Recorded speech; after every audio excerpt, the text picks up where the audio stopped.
పల్నాడు జిల్లా వ్యాప్తంగా 144 సెక్షన్ అమల్లో భాగంగా చిలకలూరుపేట పట్టణంలో శనివారం నుండి 144 సెక్షన్ అమలు అవుతుందని అర్బన్ సీఐ పి. రమేష్ తెలిపారు. ఈ సందర్భంగా దుకాణదారులను పిలిపించి నలుగురికి మించి ఉండకూడదని వారికి సూచించారు. అలాగే ఏ వ్యాపారస్తుడైనా నలుగురికి మించి గుమికూడకుండా చూసుకోవాలని, లేదంటే వారిపై చట్టపరంగా కేసులు నమోదు చేస్తామని సీఐ పి. రమేష్ హెచ్చరించారు. మార్పు కోసం మనం సైతం media buzz Telugu news channel. Chilakaluripet పట్టణ ప్రజలకు చిలకలూరుపేట పట్టణ పోలీసు వారి తరఫున విజ్ఞప్తి. ప్రస్తుతం పోలింగ్ అనంతరం పల్నాడు జిల్లాలో కొన్ని హింసాత్మక ఘటనలు జరిగిన నేపథ్యంలో 144 సెక్షన్ అమల్లోకి వచ్చింది. తదుపరి ఉత్తర్వులు వచ్చే వరకు కూడా ఈ 144 సెక్షన్ చిలకలూరుపేట పట్టణంలో కూడా అమల్లో ఉంటుంది. ప్రజలందరూ కూడా ఈ 144 సెక్షన్ ఉత్తర్వులని గౌరవించి అందరూ కూడా దీన్ని అమలు జరిగేలా చూడాలని చెప్పేసి అందరికీ కూడా తెలియజేస్తున్నాం.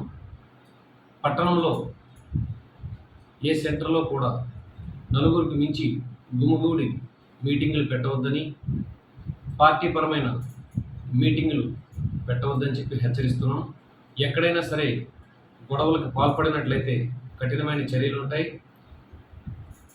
పట్టణంలో ఉన్న ట్రబుల్ మాంగర్స్కి, రౌడీ సీటర్స్కి, సస్పెక్ట్స్కి అందరికీ కూడా హెచ్చరిస్తున్నాం.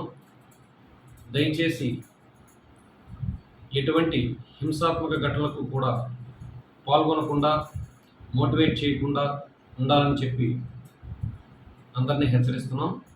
ప్రజలందరూ కూడా ప్రశాంతంగా ఉండేందుకు అందరూ సహకరించాలని, శాంతి భద్రతలకు విఘాతం కలిగించే విధంగా ఎవరు ప్రవర్తించినా వారి పట్ల చట్టపరమైన చర్యలు కఠినంగా ఉంటాయి.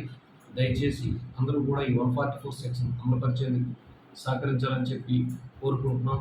ఈ బిజినెస్ ఎస్టాబ్లిష్మెంట్స్ దగ్గర, టీ స్టాళ్ళ వద్ద, బార్ అండ్ రెస్టారెంట్ల వద్ద, అదేవిధంగా చిలకలూరుపేట పట్టణంలో సాయంత్రం సమయంలో ఆ యొక్క కొన్ని కాలనీస్లో ఆ కూడళ్ళ వద్ద జనం గుమిగూడి ఈ పార్టీపరమైన విషయాలు మాట్లాడి అప్పటికప్పుడు క్షణికావేశంలో గొడవలు జరిగే అవకాశం ఉంది. కాబట్టి మేము ఈ 144 సెక్షన్ని కఠినంగా అమలు చేస్తున్నాం.